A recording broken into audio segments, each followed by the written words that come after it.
Welcome to U.S. History to 1877. In this course, you will survey the major themes, events, and ideas of American history through Reconstruction. I'm Jordan O'Connell, History and Government Instructor at Northeast Iowa Community College. This lecture distills a decade of my written notes taken from Alan Brinkley's The Unfinished Nation, The American Yawp, and our course-assigned OpenStax U.S. History textbook. This lecture focuses on the Constitution, Constraint, and Compromise. The core question is this: how did representation, election rules, and slavery compromises make the Constitution workable while carrying injustice into the new government? The core competency is to articulate the major debates and compromises that resulted in a workable national constitution. What price can a union pay in procedure before procedure itself begins rewarding injustice? The Constitution did not emerge from Philadelphia as a neutral machine waiting for future generations to give it moral content. The document already contained specific bargains about who would count, how power would move, and which conflicts would be postponed rather than solved. Those bargains began with representation. Once delegates agreed that the Articles of Confederation had not supplied enough national force, they still had to decide how influence inside the stronger system would be distributed. Every institutional answer carried winners and losers. Large states wanted population to determine representation. Small states wanted their political existence protected. Slaveholding states wanted enslaved people counted for representation without granting them political rights. Delegates who feared direct democracy wanted layers between the public and national decision-making. The Constitution, therefore, became a structure of constraint not only because it divided branches, but because it embedded settlements that changed the balance of power from the start. The bargains that gave the new government durability also carried forward its deepest moral and political damage. The question is not whether compromise occurred. Compromise occurred constantly. The question is what kind of compromises were made, what they preserved, and what they corrupted. The most immediate settlement concerned Congress. The Great Compromise, brokered in part by Roger Sherman and Oliver Ellsworth of Connecticut, gave the House of Representatives seats apportioned by population and the Senate equal representation for each state.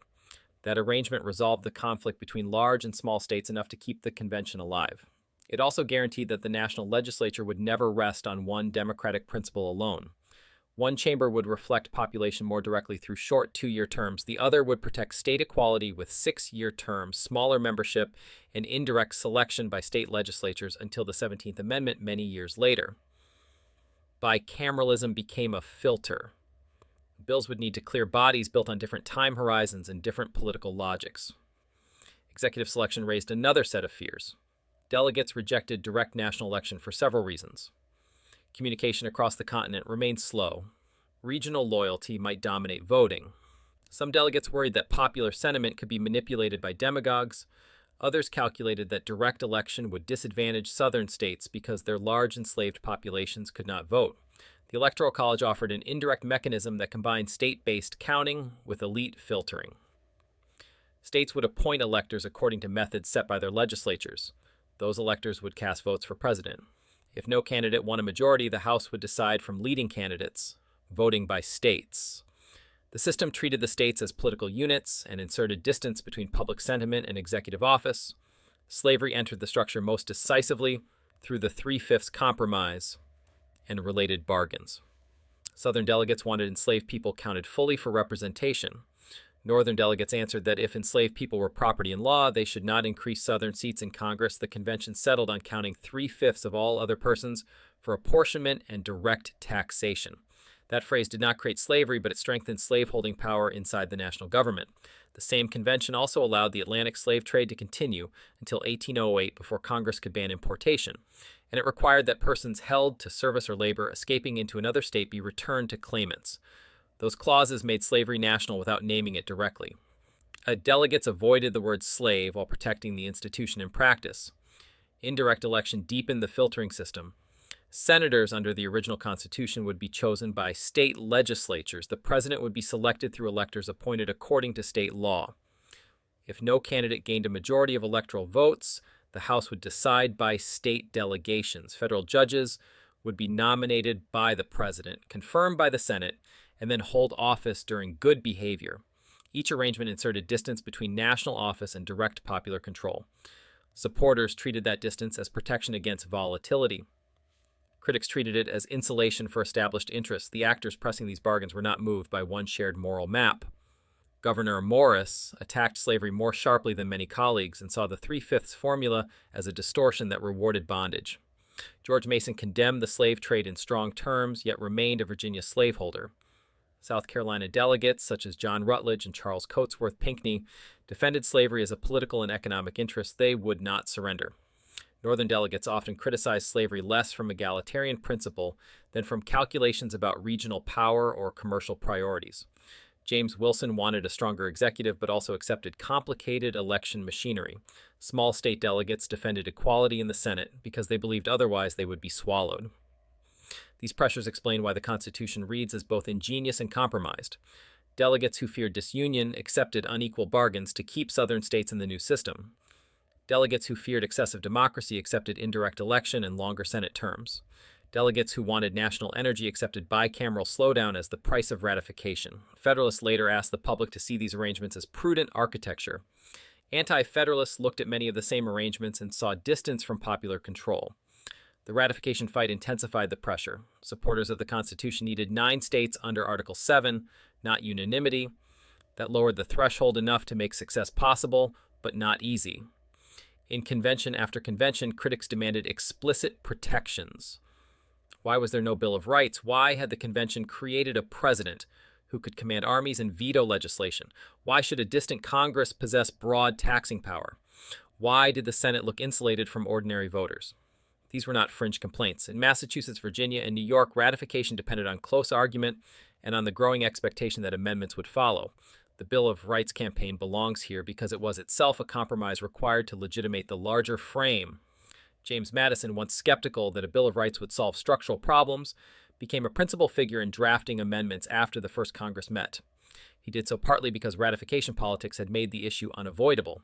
The Constitution's supporters had won the frame, but they had not silenced the demand for explicit restraint. The Constitution's language makes the tension visible. Article 1, Section 2 states that representation and direct taxes shall be apportioned by counting free persons in 3/5 of all other persons. The phrase is clinical, but the effect is political. Enslaved people denied citizenship and voting rights increased the representational power of the states that held them in bondage. Article 1, Section 9 delayed any congressional prohibition on the importation of persons the states shall think proper to admit until 1808. Article 4 required return of people held to service or labor who escaped into another state. Each clause wraps slavery in legal abstraction. Each clause also turns the national frame into a partial guarantor of the institution. The mechanics of ratification belong to the same source logic. Article 7 declared that approval by conventions in 9 states would be sufficient to establish the Constitution among the ratifying states. The new frame would not wait for unanimity, which had been required to amend the articles. That lower threshold changed the politics of success. Supporters could win state by state and build momentum. Opponents had to stop the process in enough important conventions before the 9th ratification arrived. The same source shows how the framers tried to constrain other risks. Article 1, Section 7 requires both houses to pass legislation and then sends bills to the president. That is procedural slowdown by design. Senators, chosen by state legislatures under the original system, would not mirror the House. The president would be chosen through an electoral mechanism that filtered public preference through states and electors. These structural decisions were not random complications. They were deliberate attempts to prevent quick concentration of power and quick swings of policy. The tension is that the same document which restrains government in some ways also empowers injustice in others. A stronger federal machine could tax, regulate, and govern more effectively than the Articles had allowed.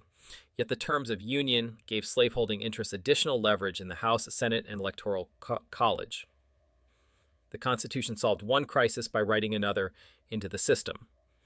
The Constitution won ratification because enough Americans concluded that the failures of the Confederation had become more dangerous than the risks of stronger national institutions. Delaware ratified first in December 1787. Pennsylvania followed, then New Jersey, Georgia, and Connecticut. Massachusetts ratified after a close fight and with recommended amendments. Maryland and South Carolina joined, and New Hampshire became the 9th state in June 1788, satisfying Article 7. Virginia and New York then entered after major debate, giving the new government essential geographic and political legitimacy. North Carolina and Rhode Island joined later. The frame survived because Federalists defended energy and union effectively, and because amendment promises softened enough opposition. The first federal government quickly made those bargains tangible. George Washington's election gave the presidency legitimacy. The first Congress met in New York City, arranged executive departments, and began work on the Bill of Rights. House apportionment already reflected the 3/5 formula. The Senate immediately embodied equal state representation and indirect selection. The presidency immediately embodied state-based electoral counting. The Constitution's compromises therefore began distributing power from the opening sessions of the new republic rather than waiting for some later test. The same was true of the slave trade delay. Congress could not prohibit importation before 1808, so merchants, insurers, and planters continued to operate within a protected legal window. The compromise preserved a commercial traffic in human beings while the new government organized itself. That delay was not symbolic language left on paper. It shaped labor supply, regional wealth, and political bargaining during the Republic's first decades. State equality in the Senate also changed governance immediately. Delaware counted the same as Virginia in that chamber despite vast differences in population. Treaties, appointments, and legislation would all move through a body where state equality outweighed numerical majority. The compromise therefore worked every session, not only during ratification. The compromises remained. The House and Senate would act under different representational rules. Presidents would be chosen indirectly. Slaveholding power would stretch through apportionment and the Electoral College. The Bill of Rights, ratified in 1791, would answer part of the anti-federalist critique by listing protections for speech, religion, press, arms, due process, and related liberties. Those amendments provided important protections, but they did not remove the bargains over slavery or state equality in the Senate. The Constitution entered American life as both a working machine and a record of what the founding generation would tolerate for the sake of union. The Fugitive Slave Clause showed the same pattern of national protection for local bondage. An enslaved person who reached a free state did not become secure by crossing a boundary. The Constitution required return to claimants. State lines could slow the regime. They could not cancel it. That clause also linked northern officials to southern claims. Local magistrates, sheriffs, and courts could become part of enforcement even where slavery was weaker or absent. The compromise therefore nationalized obligation as well as representation. The unresolved judgment has sharp edges. Which compromise preserved the Union most effectively and which compromised it most deeply? Equal representation in the Senate kept small states inside the frame. Indirect election reduced direct democratic force in the presidency. The 3/5 formula strengthened a slave system that would shape national politics for decades. A historian can explain how these bargains worked. Citizens still have to judge them. The Constitution became durable because it settled enough fights to launch a government. It also became dangerous because some of those settlements rewarded injustice and hid it inside procedure. The institutional bargains worked well enough to launch the Union and deeply enough to reward inequality from the beginning. The harder judgment is whether durability deserves admiration when some of the procedures making the system durable also fortified injustice. That is not a question the structure can answer for itself.